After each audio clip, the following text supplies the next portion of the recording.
Hey guys, welcome back to the channel. Techno Talks here. So in today's video, I have another unboxing for y'all, and this time I'm going to be unboxing the 2020 iPad Air 4th generation. So this is the 4th iPad Air that Apple has released, and this is their new updated version. So they've finally gotten rid of the home button, and they have updated it to the design of the iPad Pro, and they have also changed some other things and upgraded some things as well. So first up, let's go ahead and check this out real quick. I'm actually pretty excited for this because I actually owned an iPad Air 2 before this, and you know, the design started to get old, and so this new iPad Air is looking pretty fresh with fresh and brand new colors. They have a whole bunch of colors. They have green, they have this reddish pink color, and then they also have blue, which I have in front of me, and they also have the silver color. So I went ahead and got the blue variant because, you know, I've been seeing silver too much, and I was gonna pick up the other colors as well, but blue was my favorite, so I went ahead and got the blue variant.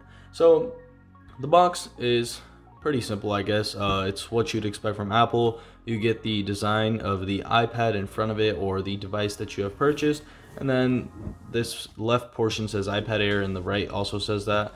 Plus the back has some things that are talking about it. So I did get the Wi-Fi variant with 64 gigabytes, and 64 gigabytes might not be the best, but I don't use an iPad too much anyways. I don't download too much, and so I'm pretty fine with 64 gigabytes. So let's go ahead and first unwrap this.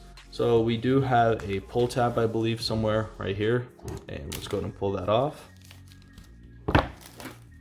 Boom. Get that whole thing out of there. Put all this to the side because we don't need that. Then we also have this portion. And voila. So we got all the wrappers off of it, and now we can go ahead and check out the inside of this box. So it looks really good, the front of it, and this design looks really nice as well. And so I really want to see this iPad. So let's go ahead and take the top portion off if I can manage to. Taking a little while.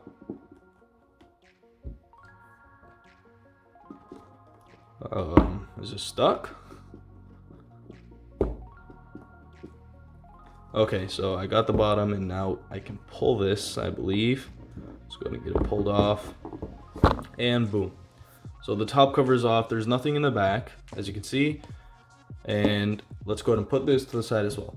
So we do see our iPad first. I will get back to this, but this will stay over here, and let's check out the things inside of it.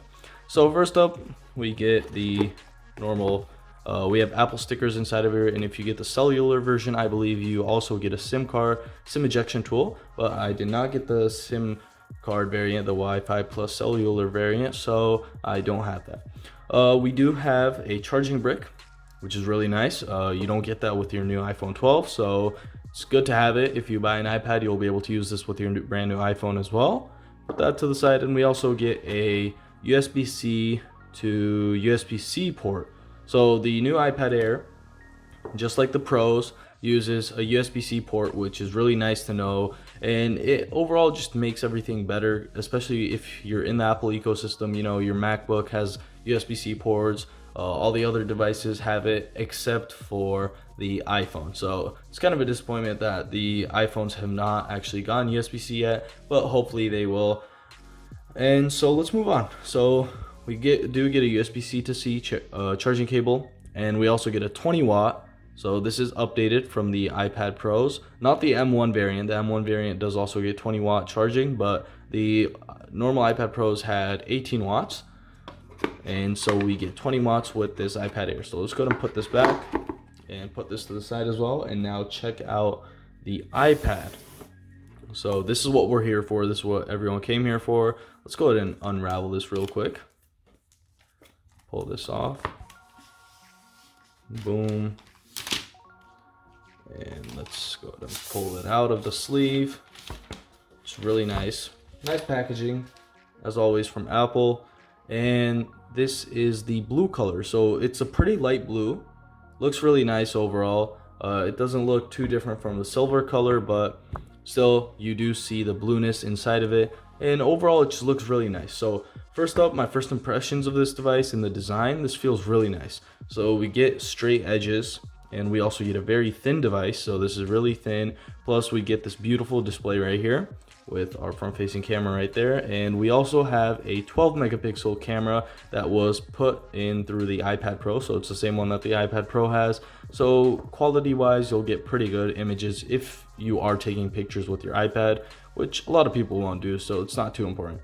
So the Apple logo is centered right here, and then we also have the iPad name right there. Plus we have our connector right here. And also one more thing, this new iPad Air does support the second generation of Apple Pencils, which is nice to hear. The ones before this didn't, and so if you're willing to buy the Apple Pencil, you can go ahead and pick up the second generation variant, and you'll be able to use it by magnetically charging it right there. We also have that port right there, so you can stick your Apple Pencil. I don't have an Apple Pencil, so I won't be able to test that out, but it does come with it. So let's go ahead and talk about the specs real quick. So as I said, we do have a 12 megapixel camera, rear facing camera, and then the display right here. Let's go ahead and flip this over. We do have a 10.9 inch display. You can see the bezels right here. They're a little thicker than what the iPad Pro has, but it's okay since you do get a huge display and it is an updated and refreshed design, which is nice to know. The resolution is going to be 1640 by 2360. So it's up there. It's a really nice resolution. You'll get clear images, and you'll be able to watch your videos perfectly if you're using this for entertainment, which you probably will be. And then we also have 4 gigabytes of RAM, so not too much. Just like the iPhone 12, it has 4 gigs, not 6. And then we do have the Apple A14 Bionic chipset, which is used in the 12 Pro series, which is nice to know because it is their best chipset right now for their mobile devices. The iPad Pros did get the 12Z or something like that, and the newest variant of the iPad Pros did get the M1 chip, but still it's great to know that you have a very reliable chipset on this iPad. The final thing that I would like to say is that this new iPad does have a 7,600 milliamp hour battery, so it's a pretty big battery and it'll probably last you a long time. One downside is that this does still have 60 hertz for the refresh rate of the display, which isn't the best, I know, but you'll get over it if you do already have an iPhone 12, and the 12 series also have 60 hertz. So if you're already used to it and you haven't used a 120 hertz display before, this will not bother you at all. So now that we're done talking with all of that, I'll go ahead and get this device set up, and we'll check out some of the new features that it has, and one of them being the fingerprint sensor that they have added to the power button. So I'm gonna go ahead and pause it right here, get it set up, and I will be back in a second. So I went ahead and did the setup process, and now I have finished it, and so we can go ahead and check out some of the new things that have been updated on this iPad. So let's go ahead and unlock it real quick. Okay, and now we are in the iPad. So this right here, this looks really nice. The bezels do seem a little larger, but I guess it's helpful when you're holding it like this. So I'm gonna go ahead and turn it around. When you're holding it like this, your fingers might not accidentally touch it, which is nice to know. And so that's pretty nice. So we are using it the same way you would use your iPad Pro. So no home button, and so you will use your navigation gestures, which is really nice. And overall, I actually like them a lot. And I was already using it on my previous iPad Air with the home button, so it's pretty nice. I'm already used to it, and I actually enjoy it more than that. Plus, you get more screen real estate without that there. So let's go ahead and begin. First up, I'd like to talk about the fingerprint sensor. So let's go ahead and set that up real quick, and so I will show you how to use that. Okay, so add a fingerprint. The thing you have to do, the Touch ID is located right here on the power button, as you can see. So that's pretty nice to know. So let's go ahead and set it up real quick. So I'm just going to place my finger on it, and I will lift it, place it, lift it. Let's go ahead and finish this up. So look, works really fast, as you can see. It's already scanning it. Adjust your grip, continue. Let's go ahead and scan the sides a little more. This over with, and boom. So we have our fingerprint now. So The one thing that you don't have though is going to be face unlock, because this does not support Face ID unlike the iPad Pros, but that is okay since we do now have a fast and reliable fingerprint sensor. So let's go and check it out real quick, and boom, instant. So that's one of the fastest fingerprint sensors I've seen, especially now that it just takes you into the home screen. As you can see, I'll go ahead and open it, and once I use the Touch ID, it takes you into the home screen. So that's nice to know. Face ID doesn't take you into the home screen, as you might know, but with the fingerprint sensor, you're able to go into the home screen right away. So that's pretty nice. The fingerprint sensor works really fast, and overall, I believe that a lot of people will be satisfied with it. So let's go to the settings again and check out some of the things. So we have display and brightness right here. You can set the dark mode and light mode to automatic. I will definitely set it to dark mode, but since it's reflecting off of me, I'm going to go ahead and keep it at light for now so you can see it better as well. We also get true tone capabilities. Let's turn it off. As you can see, it's a little bluer now since it adjusts to the conditions, the lighting conditions. We also have our night shift right here. So if I turn it on, as you can see, the screen is warmer. I can make it more warm or less warm. So I will go ahead and turn this off because I don't generally use it too much. So display and brightness, we can go back. And as I said, I'm going to be keeping it on dark mode after I'm done with this video. I will go ahead and keep True Tone on and also raise the brightness a little so you can see it better as well. We can also adjust our control center. As you can see, we have all these settings right here, which I will do later. Home screen and dock. So we can have this bigger, which basically shows more icons, and then you also don't have the widgets area when you swipe to the right. So normally, let's go into landscape mode. Normally, if we go to more, once we swipe, as you can see, it goes into landscape mode. But I mean, it goes into the widget sections. But if we do bigger, as you can see, it turns it off. We still access our widgets. However, now we're able to see all the apps instead of it just like sliding over. If you want, you can keep it onto this because the icons do look bigger for the people that want to, but since it's already an iPad, I'm going to go ahead and keep it on more. So keep today view on home screen, which basically enables you to keep it on here at all times. I believe you can not swipe it back, so if you want to keep it like that, you can. I will definitely, because I will be checking out the widgets there and also checking out the other things that it shows me, like whether it's always useful to have it.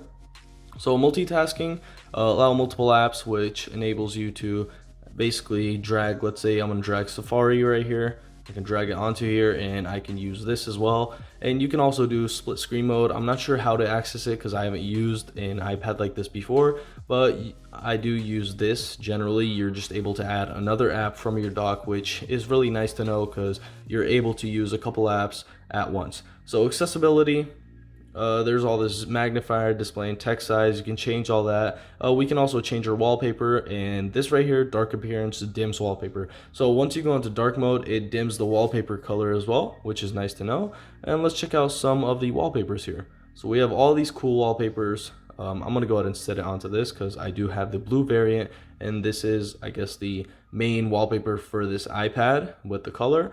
Apple Pencil settings right here, only draw with Apple Pencil and stuff, all that stuff. You can try and scribble. What that does is you can't write with your finger, which is nice when you do have the Apple Pencil, but since I don't, I will keep that off. Touch ID and passcode, we already know what that is, so I'm going to go ahead and close off. Battery, we can see our battery level, we can see the charge time, and then we can also see the battery health, I believe. I'm not exactly sure, but I can't see it right now, so I'm not sure if you can see it on the iPads. We have our privacy settings, App Store, Wallet, and Apple Pay, and everything else that you already generally see. So overall, my first impressions on this iPad are going really great. So far, I've enjoyed it. I didn't get to use it too much yet, but as you can already tell from my voice, I guess, and all the things I've said about it, so far it's going really good. For the price of $600 USD, you're getting a pretty decent, not decent iPad, you're getting a really good iPad. It supports USB-C charging, 20-watt fast charging, plus you're getting a big display and almost an 11-inch display, and then you're also getting iPad OS on your iPad if you're already using an iPhone. So for the people that are, this is a great option. The only downside, the only thing that I didn't like, as I said and as I mentioned, this is a 64 gigabyte variant, and to get and the highest you can get is 256. So there's only two options, which is a little annoying. I wish they had more, like 512 maybe, or even 1 TB, especially for an iPad like this. I feel like this is an iPad that is capable of doing the tasks that you would normally do on an iPad Pro, let's say with more storage. And the base storage being 64 is a little low for a lot of people. Personally, I don't use an iPad too much and don't download too much on it. I usually just have like entertainment apps like YouTube, Netflix, Disney Plus, and Hulu, where I go ahead and just watch stuff on my iPad, and so it doesn't bother me too much. But I do believe that it will bother a lot of people because the storage might not be enough for them. So the final thing I'd like to talk about is going to be the design again, because personally I really like this design. It looks really nice. We have the flat edges, the flat back, and then we also have the Apple logo centered right here, which looks nice. The color, I'm a little disappointed. I thought you could see the blue a little more. Like, let's say on the iPhone 12 Pro right here, as you can see, I do have a screen protector on there. I mean, a camera protector. So it looks a little darker blue right here, which I personally like more than this one right here, but that is okay. It's not too big of a deal. At least we get a color option now instead of just space gray and silver, and so personally I'm fine with that as well. So I'm gonna go ahead and I guess finish the video off right here. As I said, my first impressions are great with this iPad, and if you're looking for an iPad, this is one of the best ones you could get, especially for the price to what you're getting. It's gonna be a really nice iPad. So as I said, I'm gonna finish this video right off, and if you enjoyed this video, don't forget to like and subscribe, and see you in the next one.